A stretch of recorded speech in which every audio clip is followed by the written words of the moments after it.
The invitation arrived on a Tuesday.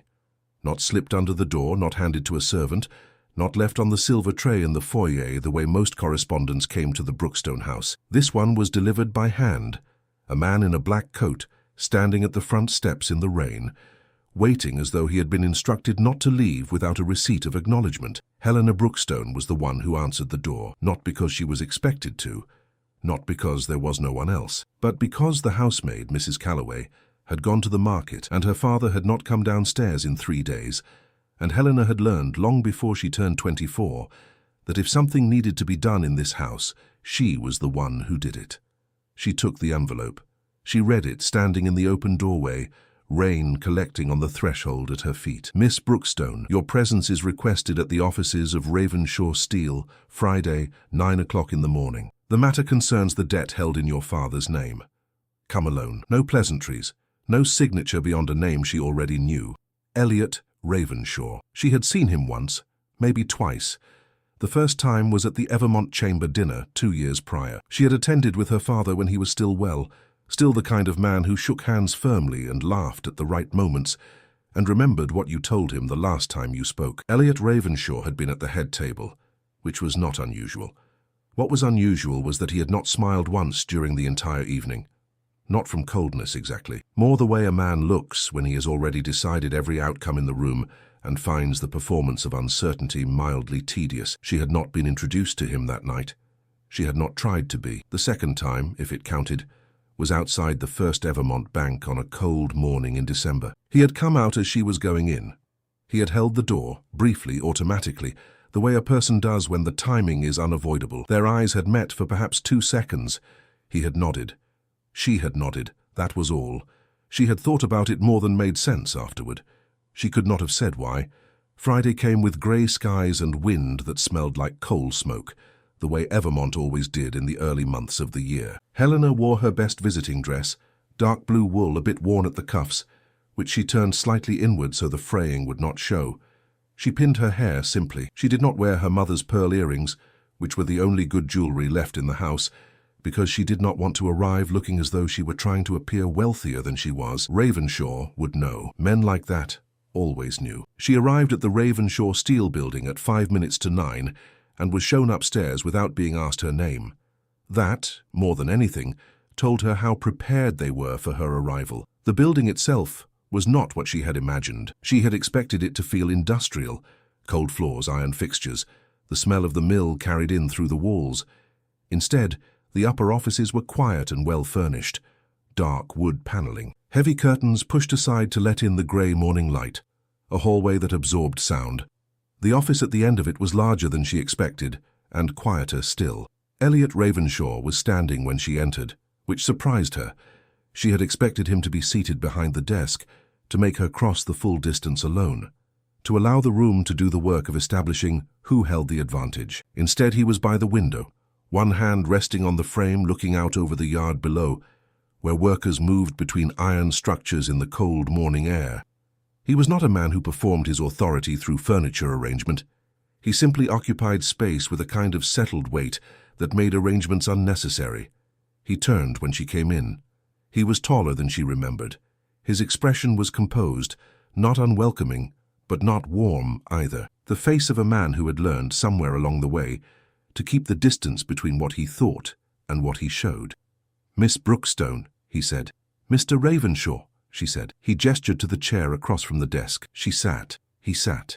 There was a folder between them, already open, as though the conversation had been started without her. He spoke plainly, which she respected, even as the words themselves landed like stones dropped into still water. Her father, George Brookstone, had borrowed against the family's remaining assets twice in the past 18 months.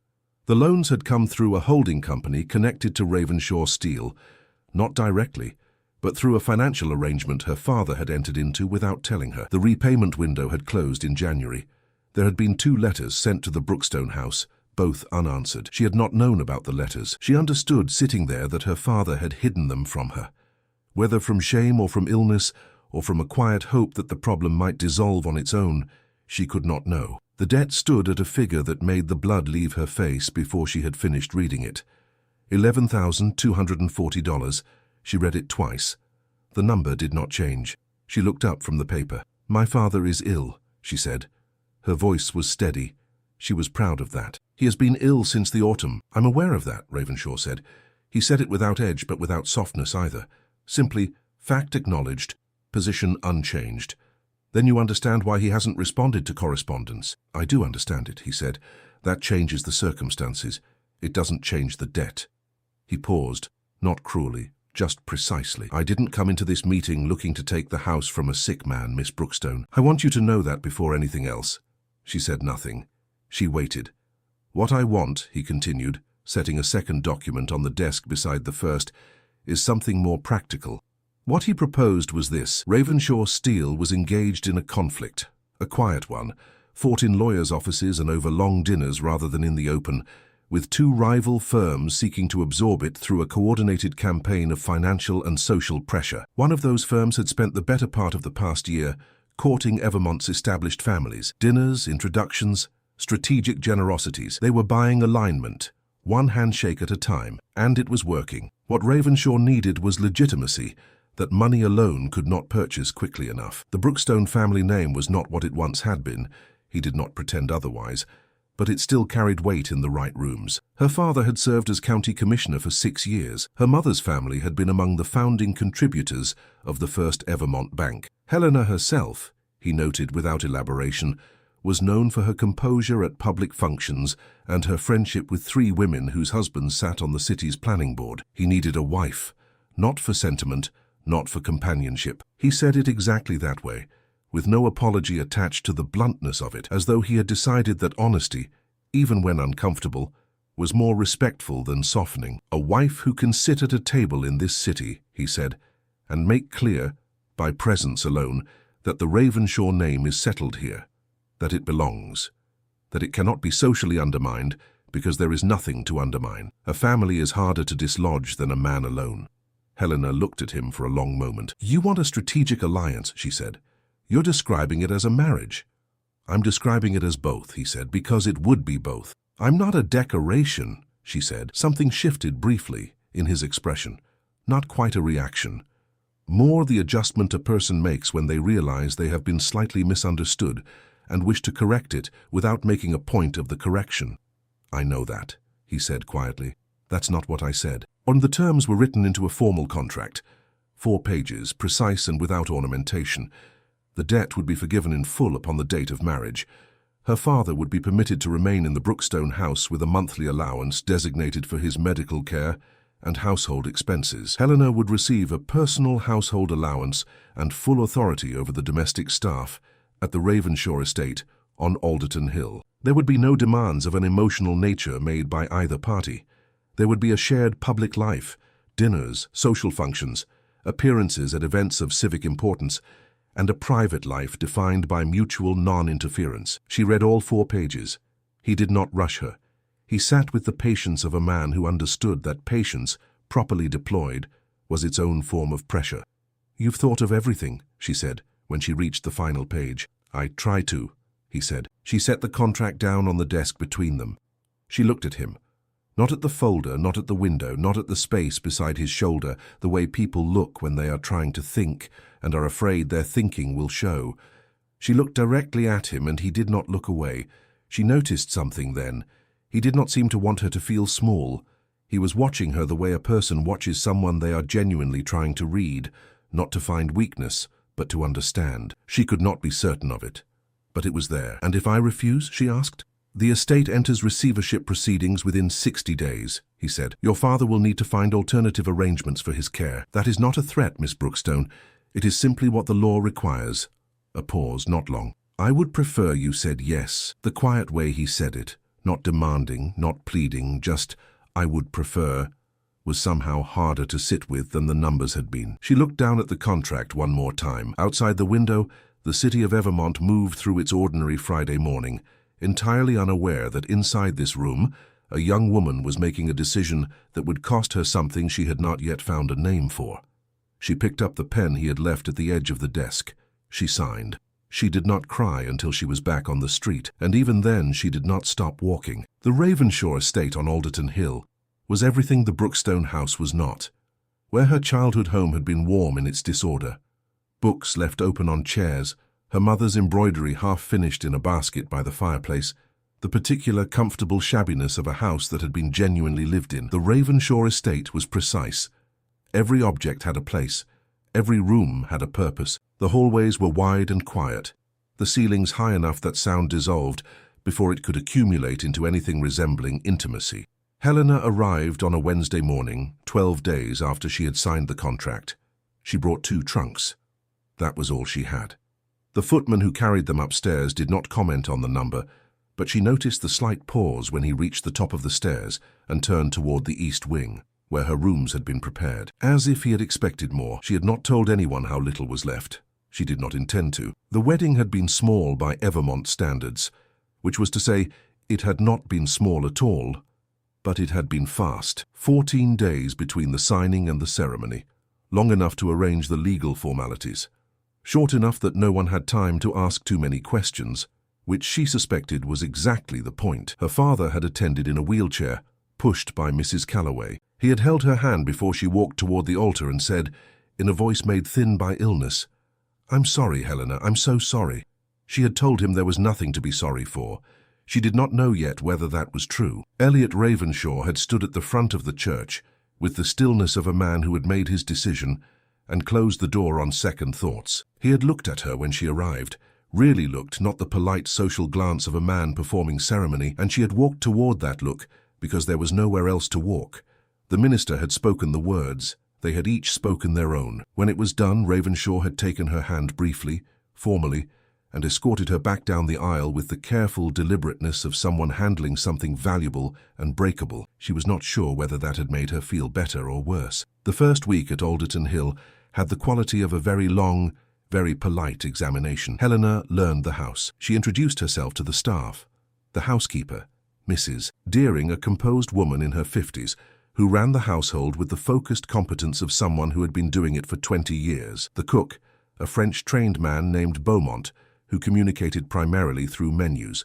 The groundskeeper, 2 parlourmaids, a footman, and a boy named Thomas who was responsible for the fires, and who could not have been older than 13, and who looked at Helena with an open curiosity that none of the adults permitted themselves. She took her meals at the correct hours. She arranged the books in the sitting room that had been designated as hers. She wrote 2 letters, one to Mrs. Calloway with instructions about her father's morning routine, and one to a friend, Margaret Holloway, who did not yet know what had happened and to whom Helena was not yet ready to explain it in full. She and Elliot Ravenshaw ate dinner together every evening.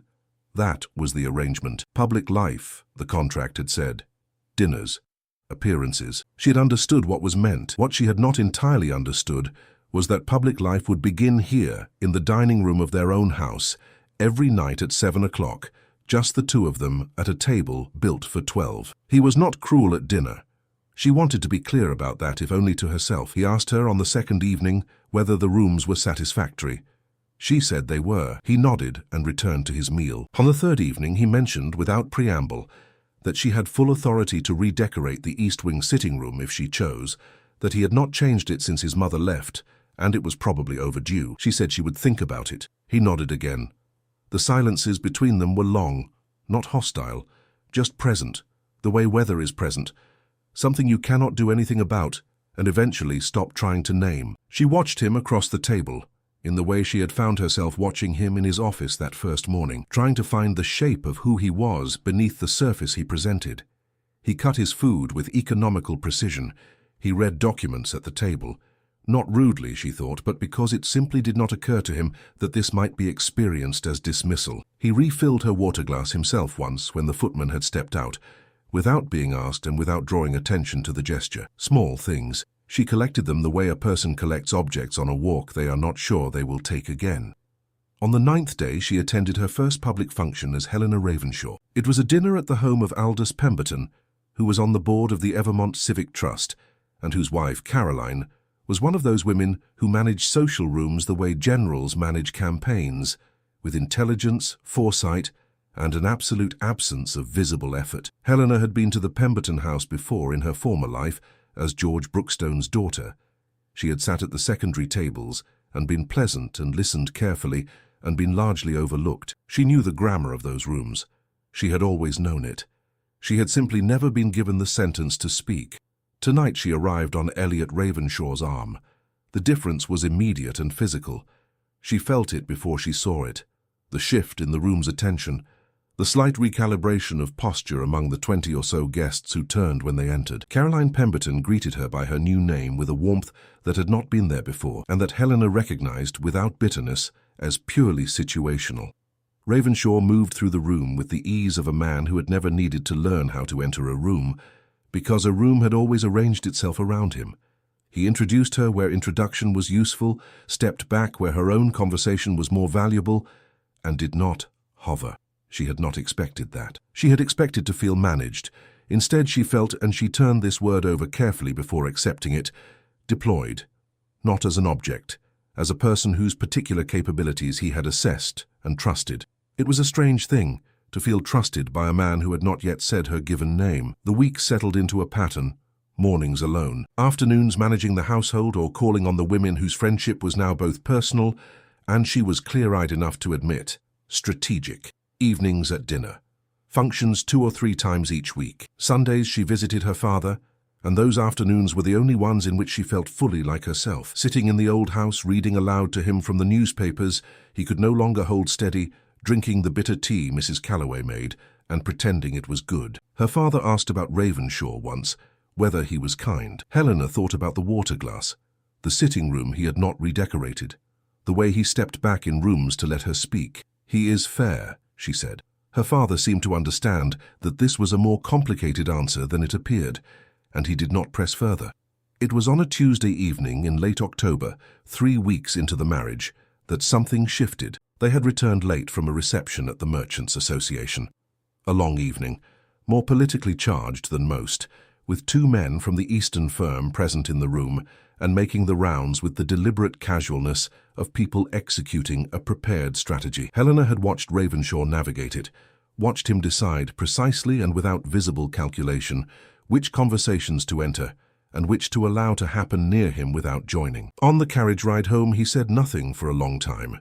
Then, "You spoke with Hargrove's wife for nearly 20 minutes. "I did," Helena said. "What did you discuss?" She turned to look at him in the dim interior of the carriage. Her daughter's school in Philadelphia. Her opinion of the new bridge proposal, whether the trust should fund the expansion of the public library. She paused. "And I mentioned in passing that you had already committed personally to the library fund." He looked at her. "You hadn't," she said calmly. "But I thought you should. Mrs. Hargrove will tell her husband tonight, and her husband will tell 2 others by Thursday, and by the weekend it will be assumed. If you make the donation before anyone asks directly, it becomes leadership rather than obligation." The silence that followed was different from the dinner silences. It had weight in a different direction. "That was well done," he said finally. She turned back to the window. "I know," she said. She heard, or thought she heard, and was not certain enough to be sure, the very quiet sound of him almost smiling. That night, walking upstairs to her rooms, Helena passed the door of his study and saw the light still burning beneath it. She did not stop. She did not know why she noticed the light the way she did, as something small and human in the large, precise house. A man, alone, still working after midnight. She went to her room. She sat at the writing table by the window and looked out at the dark grounds of Alderton Hill. She had signed a contract. She had known what she was signing. She had been clear-eyed about it, or she had believed she was. What she had not calculated, what she was beginning to understand she had not had the information to calculate, was the particular exhaustion of living in close proximity to a person you did not yet know, trying to read a language that had no dictionary, waiting for the moment when the distance between you would either shorten or become permanent. She did not know which she wanted. That, more than anything else, was what frightened her. The letter arrived the following morning. It was from a man named Gerald Foss, a name she recognized, though she had not seen it in nearly 4 years. A name connected to a period of her life she had not disclosed in any contract, had not mentioned to any lawyer, had never spoken aloud in this house. She read it once. She folded it.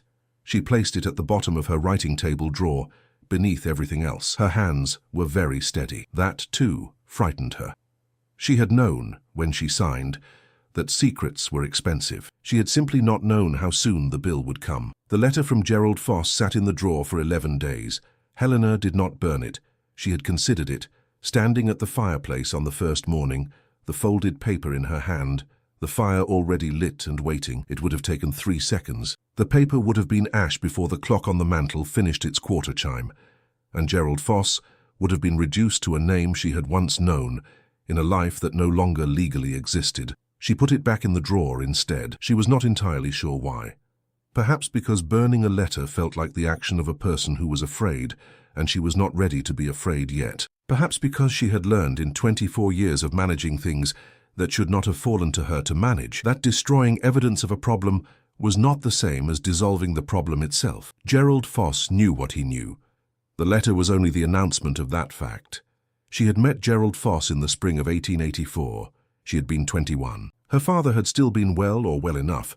The illness had not yet declared itself, had only been a tiredness he attributed to the long winter and the pressure of a business that was already, though she had not known the full extent of it then, beginning to come apart at its foundations. Foss had come to Evermont as a financial consultant, brought in by 2 of the county's mid-level investors to assess a proposed railroad spur that would connect Evermont's southern mills to a larger distribution line. Her father had attended those meetings.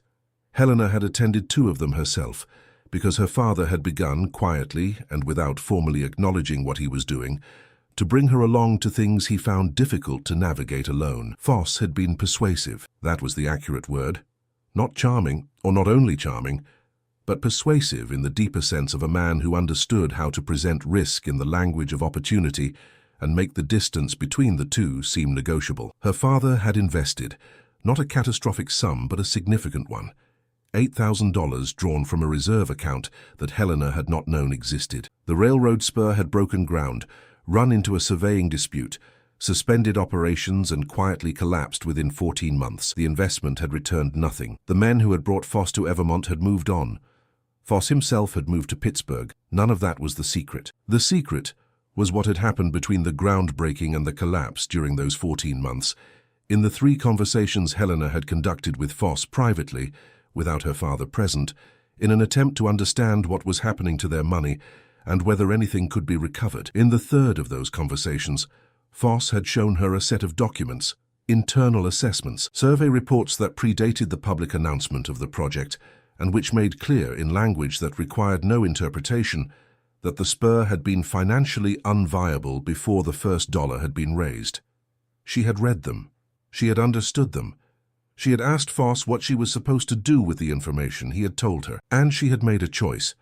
Not a good one, not a clean one, but the one that had seemed at the time least likely to destroy what remained of her father's health and dignity. She had agreed to say nothing. In exchange, Foss had returned a portion of the investment, $3,500, paid quietly into a secondary account in her name, and they had both walked away from the table as though the documents had never existed. The $3,500 had kept the Brookstone house running for nearly 2 years. She had told herself, often enough that it had almost become true, that she had made the only choice available to her, that silence had been a form of protection, that the men who had lost money in that venture were not ruined by it, that they had recovered, that the harm was bounded and historical. She had never entirely believed it, but she had lived with it, the way you live with a room in a house you have decided not to enter. And now Gerald Foss from Pittsburgh was writing to tell her that he had seen her name in the society pages, Mrs. Elliot Ravenshaw, née Brookstone, and that he thought it only right to be in contact as old acquaintances, given her changed circumstances. The last line of the letter read, "I trust we remain friends, as people do who share a particular understanding of one another." November arrived, and the social calendar accelerated. There were 4 major functions in the first 2 weeks alone: a trust dinner, a private supper at the Aldous Pemberton House, a charity concert at the Evermont Music Hall, and a reception at City Hall attended by the mayor and the majority of the men whose financial loyalties Ravenshaw was working, function by function, to consolidate. Helena performed each one with the precision she had always applied to difficult things. She was present. She was composed. She was the woman the contract had described, sitting at the table making the name feel permanent. She was also quietly terrified, not visibly. She had learned, early, that visibility was a choice. It was at the City Hall reception that she first saw the shape of what Ravenshaw was building. She had known in the abstract the strategic logic he had described in his office that first morning.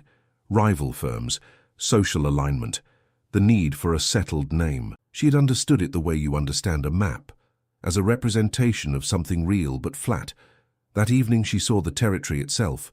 She watched him work the room, and it was work, she understood now, even when it looked like conversation. He moved between three men, whose names she had memorized from the documents she had found in the East Wing sitting room, where she had begun reading through the household papers with the focused attention of someone who has decided that understanding their situation completely is preferable to being surprised by it. The three men were Cornelius Hatch, who controlled the eastern distribution contracts for the county's two largest mills; Warren Aldridge, whose family bank held the operating credit for a significant portion of Evermont's industrial infrastructure; and a younger man she did not yet know by face.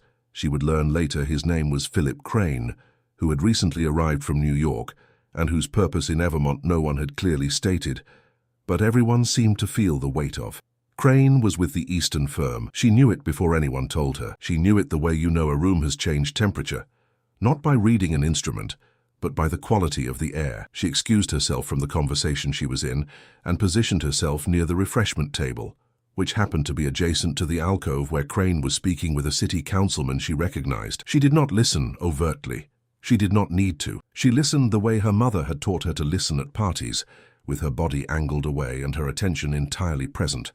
And she heard three things that mattered. The first was the name of a legal firm in Philadelphia. The second was a reference to a filing date in December, the 14th specifically, that carried the significance of a deadline. The third was the word Brookstone, spoken quietly but not quietly enough, followed by a short laugh from the councilman that had no humor in it. She set down her glass carefully. She turned back into the room. She found Ravenshaw across the space and crossed to him with the unhurried deliberateness of a woman who has somewhere specific to be. She placed her hand on his arm, the first time she had initiated physical contact of any kind, and leaned close enough to speak without being heard by the men around him. "Crane is with the Eastern firm," she said. "He mentioned a filing date, December 14th, a Philadelphia legal firm. I didn't catch the name." Ravenshaw did not react visibly. His expression did not change, but she felt under her hand the slight shift of his posture, a contained alertness, like a door being locked from the inside. "Thank you," he said very quietly. She stepped back. She smiled at the men around them as though she had said nothing of consequence. They smiled back. She was good at this. She had always been good at this. She had simply never had a stage on which it mattered.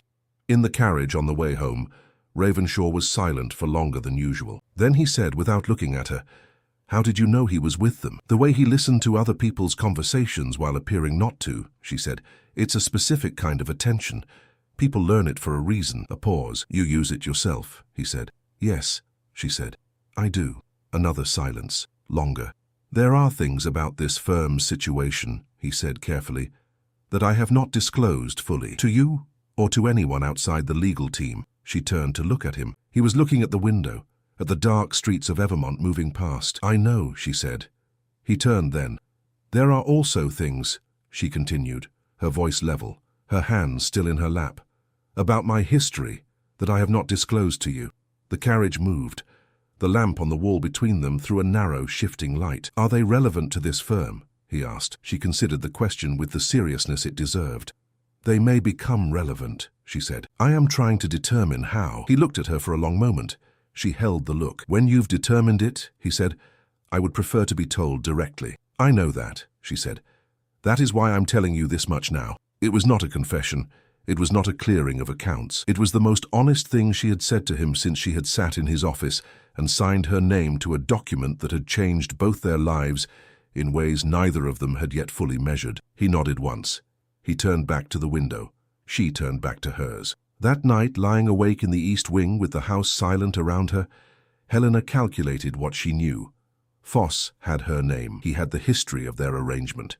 He had, almost certainly, kept copies of the documents she had seen 3 years ago, because men like Foss always kept copies, not out of guilt, but out of the same practical instinct that had made the arrangement possible in the first place. If those documents reached the Eastern firm, or Philip Crane, or the Philadelphia lawyers, or anyone whose interest lay in finding a fracture in the Ravenshaw Foundation, the result would not be limited to her own disgrace. It would hand them exactly what they needed: a secret, inside the house, already signed and married in. She stared at the ceiling in the dark. In 30 days, everything she had agreed to protect could be used to destroy the very thing she had agreed to protect it for. The irony was not lost on her. She had signed a contract to save her father from debt. She had brought in the drawer of her writing table the mechanism of a far larger ruin. The letter from Foss arrived the next morning. Not a letter this time. A note. 4 lines. I will be in Evermont the week of the 22nd. I would value a private conversation. I believe we can reach an arrangement that suits us both. I trust you will agree that discretion at this stage serves everyone. She read it. She folded it. She placed it on top of the first letter. Then she sat very still for a long time, with the particular stillness of a person who has just understood that the decision they most feared has already begun making itself. The secret had waited 3 years to become dangerous. It had chosen its moment with a patience she could not help but respect, and a timing she could not help but dread.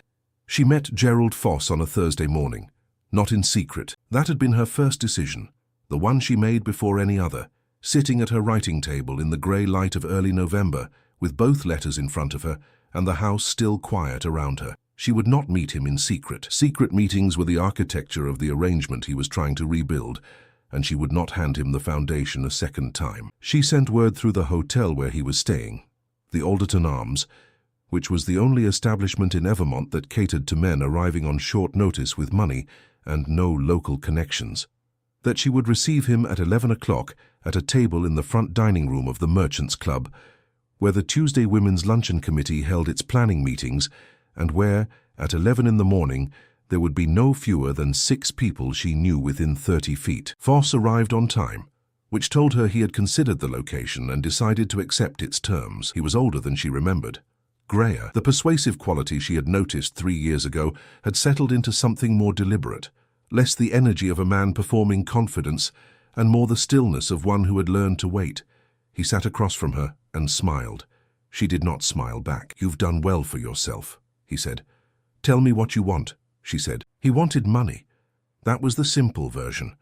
The longer version was that he had accumulated over the past 3 years a set of documents related to the railroad spur collapse, including the internal survey reports she had seen and 3 additional communications she had not, and that he had recently been approached by a legal representative of a firm seeking material that could be used to complicate the position of certain Evermont industrial interests. He had not sold anything yet. He wanted her to understand that. He was giving her the opportunity to resolve the matter privately before the alternative became necessary. The sum he named was $4,000. She listened to all of it without interrupting. She watched him speak with the same quality of attention she had used at the City Hall reception, the same detached focus of a person who is not listening for what is being said, but for what it means beneath the saying. When he finished, she was quiet for a moment. Then she opened the small case she had brought with her and placed a document on the table between them. Not money, paper.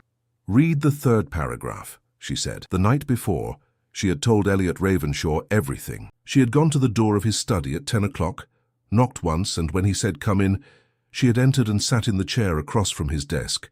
The same configuration as that first morning in his office, and she had noticed that, and she thought perhaps he had too. And she had spoken for the better part of 20 minutes without stopping. She told him about the railroad spur, about her father's investment, about the 3 private meetings with Foss, the documents she had seen, the silence she had agreed to, and the $3,500 she had accepted in exchange for it. She told him about the letters. She told him about Philip Crane at the City Hall reception, and the filing date in December, and the Philadelphia lawyers, and the things she had not been able to stop calculating since the second letter arrived, that Foss had almost certainly been approached by the Eastern firm, that the timing was not coincidence, that her secret had been located and was being aimed. She said all of it. She did not soften it or reframe it or ask for understanding before he had the full picture. She had decided, somewhere between the second letter and the morning, that she was done managing information in the dark. It had not protected her. It had only deferred the cost. When she finished, she looked at him and waited. Ravenshaw had not moved throughout. He sat behind his desk in the lamplight, his hands still, his expression doing the thing it did where it showed nothing, and yet was clearly not empty. The silence lasted long enough that she began to hear the house around them, the settling of old wood, the distant sound of wind against the upper windows. "The $3,500, he said finally. "Where is it now?" It was not the question she had expected. "I used most of it," she said. "For the house, my father's medical expenses. The last of it went to the debts before yours." He nodded slowly, as if this confirmed something he had already understood about the shape of her situation. "You were protecting your father," he said. It was not an absolution, it was an observation. "I was," she said, "and I was afraid. Both things were true." Another silence. "I need to know," he said carefully, "whether the documents Foss holds are enough to constitute actionable fraud." "No," she said. "My silence was not the fraud. The fraud was committed by the men who designed the venture. The documents would show that I knew and did not report it. That is different." He looked at her for a long moment. "But it would be enough to damage this house publicly." "Yes," she said, "it would." He stood up. He walked to the window. The same gesture she had seen on the first morning, and she understood now that it was what he did when he was thinking, when he needed the brief private space of a turned back to arrange something in his mind before he spoke it. When he turned around, he said, "I'm going to need you to meet him in public with this." He placed a document on the desk between them. She read it. It was a legal disclosure, prepared, she understood from the header, by his firm's attorneys, dated that day. It detailed the railroad spur venture, named the original architects of the fraud, and included a voluntary account of her knowledge and the private settlement she had accepted. It was signed by Ravenshaw as a co-disclosing party. She looked up at him. "This protects neither of us entirely," she said. "No," he said, "but it removes Foss's leverage. You cannot be blackmailed with a secret you have already disclosed. And it names the men who are actually responsible before they have the chance to name you." She looked at the document again. "You're attaching your name to this." "Yes," he said. "It will create complications for the firm. Fewer than the alternative," he said, "and we will manage them." She was quiet. She was thinking of the contract she had signed 6 weeks ago, the cold, precise document that had begun all of this. She was thinking of the water glass, the sitting room he had not redecorated, the way he stepped back in rooms. "Why?" she asked. He did not answer immediately. When he did, he looked directly at her, with the same quality of attention she had first noticed across the dinner table in this house. Not performance, not strategy, just the particular steadiness of a person saying something they have decided to mean. "Because you told me the truth," he said, "when you did not have to, when it cost you something to do it." Foss read the third paragraph. She watched his face as he read it. Watched the specific moment when he understood what it was. Not a negotiation, not a counteroffer, but a closed door. He set the document down. "This is already filed," she said, "as of this morning, with the county clerk and with the firm's legal representative in Philadelphia. Whatever you bring to whoever you intended to bring it to, it is already answered. There is nothing left to sell." He looked at her across the table, in the busy, ordinary morning of the Merchants' Club dining room. "You've made an enemy," he said. "I had one already," she said. "I simply didn't know it yet." She stood. She gathered her case. "Do not write to this address again," she said. She walked out into the Evermont morning without looking back. The Eastern firm withdrew its filing on December 12th, 2 days before the deadline, citing insufficient grounds for the proposed action. Philip Crane left Evermont quietly before the new year. The 3 men originally responsible for the railroad spur venture were named in a formal county inquiry that opened in January. Helena sat at the head table at the Evermont Civic Trust dinner in February, not beside Ravenshaw, at the head of her own designated place, which had been added to the seating arrangement at the request of the Trust's chairwoman, who had told the committee that Mrs. Ravenshaw's organizational contributions to the library fund expansion had been, in her exact words, indispensable. She and Elliot had not spoken of love. That word had not entered the house. Perhaps it would. Perhaps it would take longer than a season, longer than a year, longer than a contract's worth of careful, difficult, honest proximity. But 3 nights ago he had come into the East Wing sitting room, the one he had never redecorated, and found her reading by the fire, and he had sat in the chair across from her without a document in his hand, or a reason that needed stating, and they had sat together in the particular silence that was no longer empty, and neither of them had moved to leave. She had not asked what it meant. She already knew it meant something.